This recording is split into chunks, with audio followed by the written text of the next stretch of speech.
Tip oxidation occurs naturally when the iron is exposed to the oxygen in the air during the soldering process. The risk of oxidation grows significantly as you increase the tip temperature. If a tip is oxidized or contaminated, the solder won't stick to it. This is known as non-wetting. One of the purposes of the flux inside the solder core is to help remove oxidation from the tip so that the solder will wet onto the tip. Whenever oxides form on a soldering iron tip, the tip performance will be degraded. Oxides create a barrier that decreases the heat transfer from the tip to the connection. If the tip is not cleaned and tinned before putting the iron into the stand, oxidation can build up and render the tip unusable. The tip must then be scrapped or reconditioned. Tinning the tip is the best way to combat oxidation. Tinning is the application of solder onto the working surface of a hot soldering iron tip. The solder will cover the tip, forming a barrier that prevents oxygen from reacting with the tip. That way, the solder coating will oxidize instead of the tip. The flux inside rosin cored solder helps improve the tip tinning process by breaking down light oxides that are already present on the tip. This allows the oxides to float to the surface of the solder. Because of the reduced solids and lower activity level of low residue flux cored solders, they may not be as effective at removing heavier oxidation from the tip compared with other types of flux cored solders. Since higher temperature tips are more prone to oxidation, proper tip maintenance is now more important than ever. There are several recommended materials for tip cleaning. The first method is wiping the tip on a slightly damp, sulfur-free sponge. Never use a heavily contaminated or a dry sponge to wipe the tip. Another recommended method for tip cleaning uses a brass wool pad made specifically for hand soldering. Push the tip in and out of the brass pad to remove the residual solder rather than wiping the tip on the pad. Wiping the solder tip on top of the brass pad can act like a spring and throw residual solder back toward the assembly or the operator. Small QFP removal can also be performed using four-sided tips. But the larger QFPs may be too heavy to lift with surface tension alone. Again, it's important to avoid putting any downward pressure on the tip during any type of removal process. If you press too hard, you can damage the lands. The weight of the handpiece should be sufficient. It's the hot solder that transfers the heat, not how hard you push. Twisting or sliding the tip before a complete solder melt can also damage the lands and the component leads. Rocking the tip to try and melt all of the solder joints can also damage the lands. As the tip is rocked, there is a concentration of pressure along the four edges of the tip.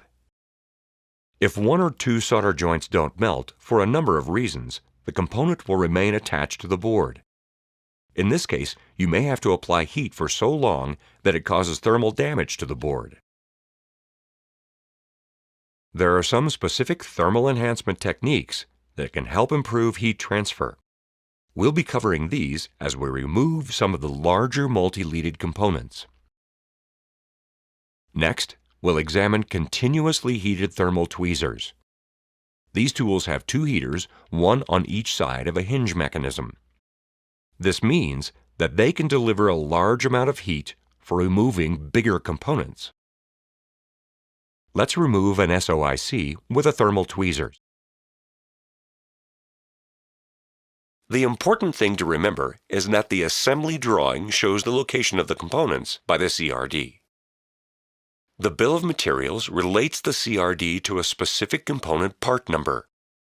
For example, transistors Q24 and Q25 are called out on this bill of materials. We then locate Q24 and Q25 on the assembly drawing. As you can see, the circuit board is imprinted with the identical CRD markings shown on the assembly drawing. And notice what the circuit board looks like with the components installed and soldered. Now that you see how the bill of materials and assembly drawing are used to identify the proper components and their locations on the circuit board, let's examine another important topic related to the assembly drawing: the direction or orientation in which the component needs to be installed. Some components, such as directional diodes or capacitors, have a positive and negative connection to the circuit board, and the leads must be inserted into or placed onto the circuit board in the correct position. This means that the positive and negative leads must be inserted into the positive and negative holes or placed onto the positive or negative lands as identified on the circuit board and assembly drawing. For both through-hole and surface mount components that have polarity, the positive lead is called the anode and the negative lead is called the cathode. The symbol for the positive anode is the plus sign, and the symbol for the negative cathode is the minus sign. A plus or minus sign may be marked on the component, as well as on the assembly drawing, and the component side of the circuit board. Sometimes the plus or minus will be inside an arrow on the component that points to the positive or negative side. The direction in which a component is installed is also important for components with multiple leads, even if they do not have polarity. Proper orientation means that pin 1 of the component is in the same position as the pin 1 hole or land on the circuit board. The circuit board will usually have a square pad or a symbol or screened outline of the component shape to show correct orientation. IC manufacturers use a variety of methods to identify pin 1 on the component package. Markings may include a notch, a dimple, a stripe, or the actual number. When viewed from above, if the mark is at the top of the component, pin 1 is always to the left. The numbering of the other pins typically proceeds in a counterclockwise direction around the component. Always check your print for the pin orientation marking of larger components such as ball grid arrays or BGAs, leadless components and connectors, as some suppliers mark their components differently.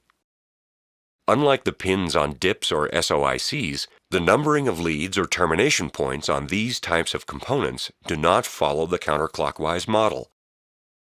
When a component is not oriented correctly, the assembly won't function as intended and will fail electrical testing. Expensive rework will then be required.